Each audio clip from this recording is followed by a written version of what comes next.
Xerfi Spécifique, le département des études et prestations sur mesure de Xerfi, fait ici le point sur la construction navale civile et militaire en France et dans le monde en 3 séries de données.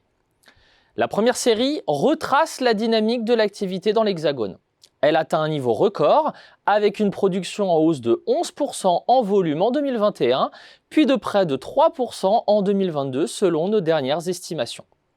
En 10 ans, l'activité aura bondi de plus de 60%. Et les perspectives s'annoncent bonnes pour l'industrie française et ses 2 leaders. Naval Group, qui produit entre autres des sous-marins nucléaires et des frégates de défense et d'intervention, possède un carnet de commandes jugé important dans un contexte où les dépenses militaires s'envolent. Du côté des navires de croisière, la production bat également son plein au chantier de l'Atlantique.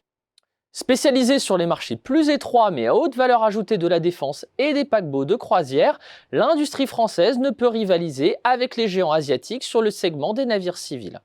C'est ce que montre cette deuxième série de données qui présente la répartition des exportations mondiales de navires marchands. La France représente à peine plus de 1% du total, loin derrière la Chine, la Corée du Sud, le Japon et même l'Inde ou l'Allemagne. En revanche, l'Hexagone totalise 7% de la production mondiale de navires de défense.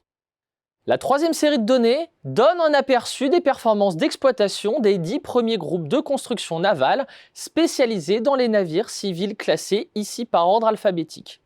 Au cours des dernières années, la plupart des leaders ont été dans le rouge. Une situation qui les pousse à restructurer leur activité, voire à se rapprocher.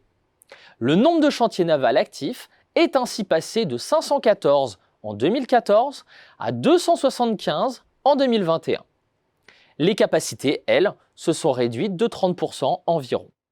Le retour de la profitabilité s'avère pourtant urgent dans la mesure où cette industrie très capitalistique doit investir massivement pour décarboner son offre en proposant des navires moins énergivores, moins polluants et toujours plus performants.